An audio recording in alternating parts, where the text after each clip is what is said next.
Hello friends, I am Aakanksha Mathur. Welcome to my channel maths with Aakanksha Mathur. आज हम class 10th की exercise 1.3 करेंगे।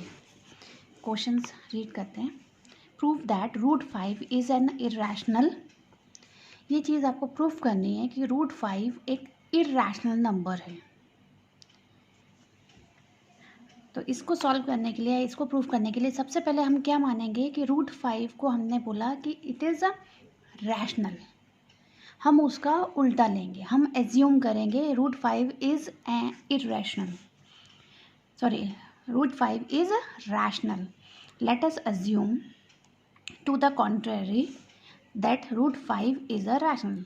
हमें क्या एज्यूम करना है, इसका उल्टा, किसका, जो चीज़ उन्होंने प्रूफ करने को मांगी है। √5 इज़ इरेशनल बोला है तो हमें उसका उल्टा क्या प्रूफ करना, क्या हमने मान लिया कि √5 इज़ अ रैशनल नंबर। √5 क्या है, रैशनल नंबर है।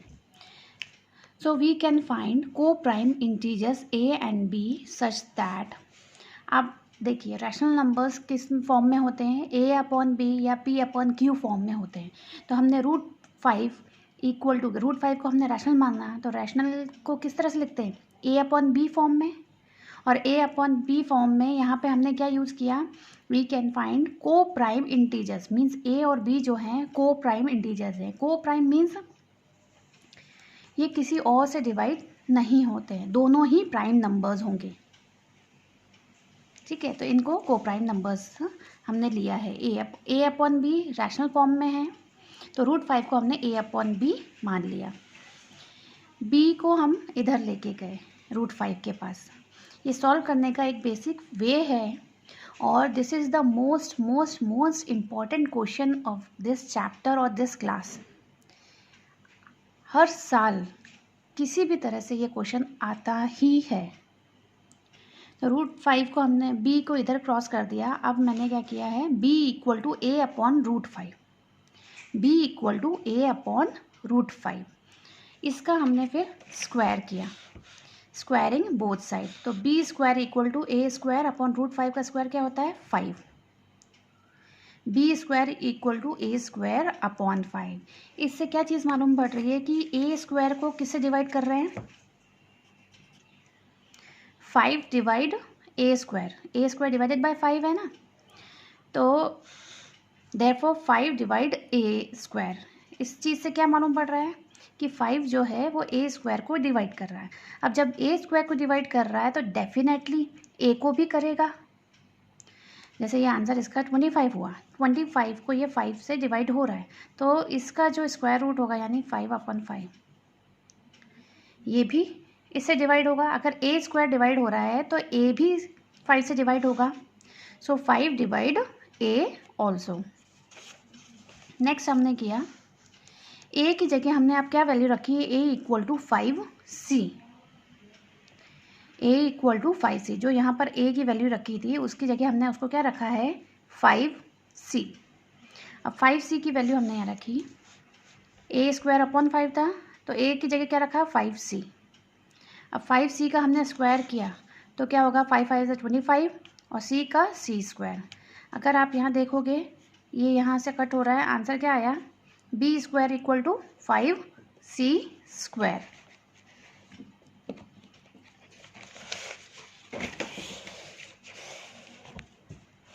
B square equal to 5c square.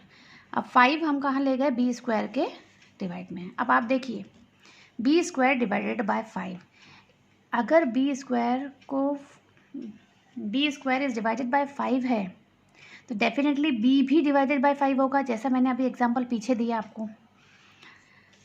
तो 5 divide B square, 5 divide B. This is the most important line of this part, this question. पहले हमने क्या किया, 5 डिवाइडेड बाय ए किया, ए स्क्वायर किया, 5 डिवाइड्स ए किया। अब वही लाइन यहाँ पे 5 divides B square, 5 divide B. अब आप नोटिस करोगे जब हमने ए और बी को प्राइम नंबर लिए थे, को प्राइम मतलब उसमें कुछ भी कॉमन फैक्टर नहीं थे, तो यहाँ तो ये दिखा रहा है 5 बी को भी डिवाइड कर रहा है और 5 ए को भी डिवाइड कर रहा है। Therefore a and b at least 5 as a common factor, यानी दोनों को ही वो डिवाइड कर रहा है 5। बट दिस इज कॉन्ट्रडिक्स, बट वो चीज़ पॉसिबल ही नहीं है, क्योंकि हमने ए बी क्या लिखा है, ए बी को हमने क्या यूज़ किया, co-prime number have no common factor, उनके बीच में कोई भी कॉमन फैक्टर नहीं है other than 1. So we conclude that root 5 is irrational, means जो हमने एज्यूम किया था कि root 5 is a rational number, वो चीज़ दिस कॉन्ट्रडिक्ट द फैक्ट, वो हमारे फैक्ट के बिल्कुल ही उल्टा है, वो चीज़ सही है ही नहीं. So we conclude that root 5 is irrational number. पहले हमने क्या लिया, उसको रैशनल माना. रैशनल की वैल्यू क्या होती है, ए अपॉन बी होती है. ए अपॉन बी में हमने क्या चीज़ मानी कि दोनों ही को प्राइम नंबर्स हैं. को प्राइम मीन्स जिनमें कोई भी नंबर कॉमन नहीं होता. ठीक है, जस्ट देख लीजिए 2/3, इन दोनों में कुछ कॉमन है नहीं है, तो दीज आर को प्राइम फैक्टर्स. 5/7 दोनों प्राइम नंबर्स भी हैं और उनमें कोई कॉमन फैक्टर नहीं है, तो दीज आर को prime factors.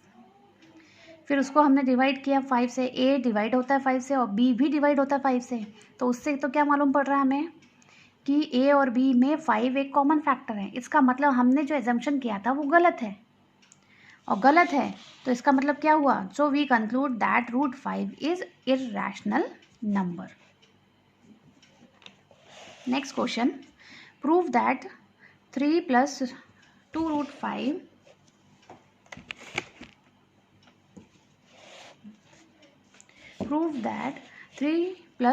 Root 5 is irrational. देखिए इस एक्सरसाइज के हर क्वेश्चन में यही एक सवाल है कि ये प्रूव करो कि इट इज़ इरैशनल.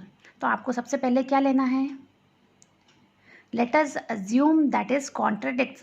मीन सबसे पहले तो हम क्या कॉन्ट्रडिक्ट्स करते हैं कि ये नंबर क्या है, रैशनल है, जो अभी हमने इससे पहले किया था same. Let us assume to the contrary that 3 + 2 root 5 is rational. हमने 2 रूट 5 को रैशनल नंबर मान लिया. अब रैशनल नंबर जैसे ही माना तो उसके सामने उसको इक्वल किससे किया हमने, ए अपॉन बी के. ए और बी क्या है, को प्राइम फैक्टर्स हैं.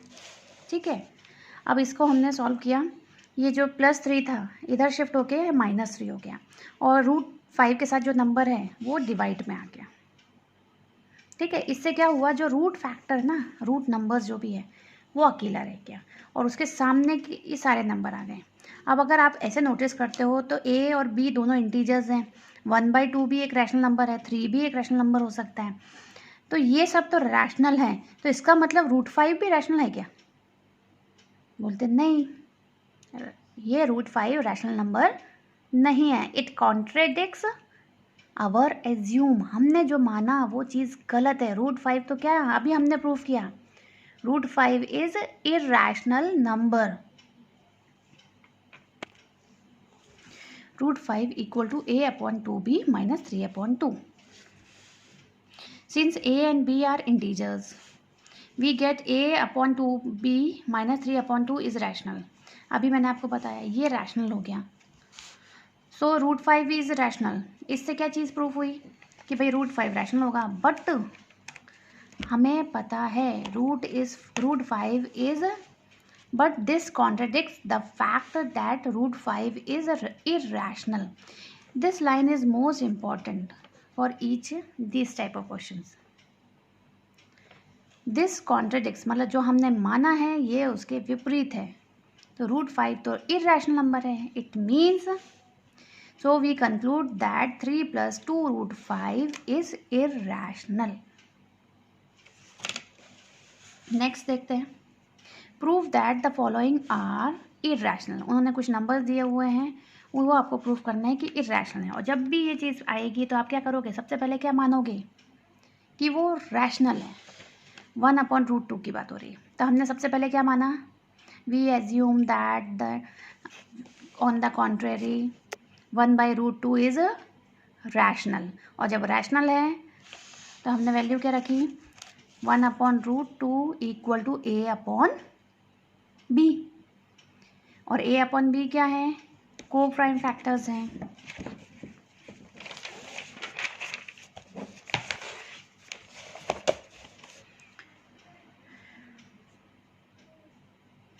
अपॉन बी था, तो रूट 2 को हम ऊपर लाने के लिए क्या हो गया, B upon A.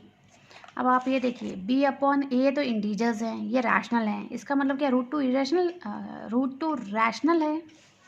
Since A B same line her question में आएगी। 1.3 एक्सरसाइज में एक कॉमन चीज़ क्या है, हर किसी में सेम लाइन आएगी, बस नंबर्स चेंज हो जाते हैं। Since A B are integers, B upon A is rational, so root 2 is rational, but this contradicts the fact that root 2 is irrational. So we concluded that 1 upon root 2 is irrational.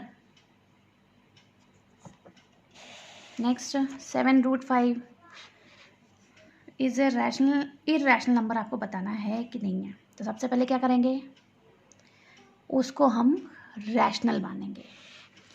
Let us assume to the contrary that 7 root 5 is rational. 7 root 5 equal to a upon b, where a and b are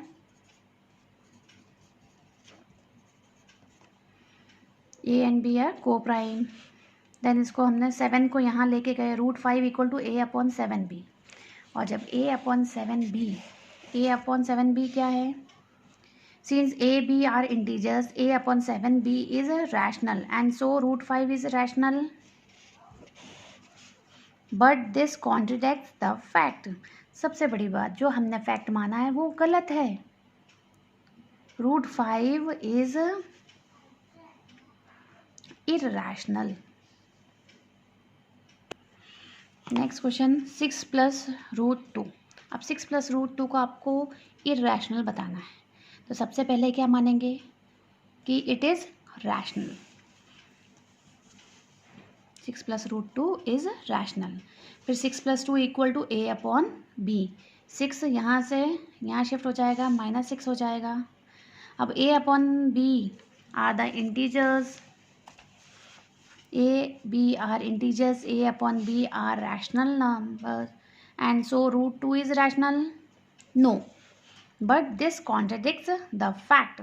ये हमारे जो हमने assumption माना है उसके विरोध है, उसके विपरीत है, दैट रूट 2 इज़ इररैशनल। और जब रूट 2 इररैशनल है, so we conclude that 6 plus root 2 is irrational.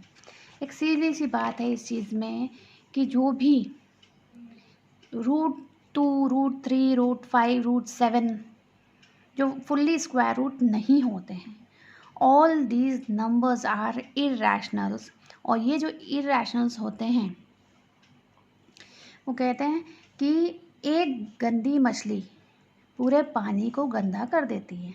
अगर पूरी इक्वेशन में एक भी जगह रूट 2, रूट 5, रूट 7, रूट 11 ऐसे नंबर्स आते हैं जो इररैशनल्स हैं, इट मीन्स वो पूरी की पूरी इक्वेशंस को इररैशनल कर देंगे। एक गंदी मछली पूरे पानी को गंदा कर देगी, इतनी सिंपल सी बात है। Thank you. We can do maths easily.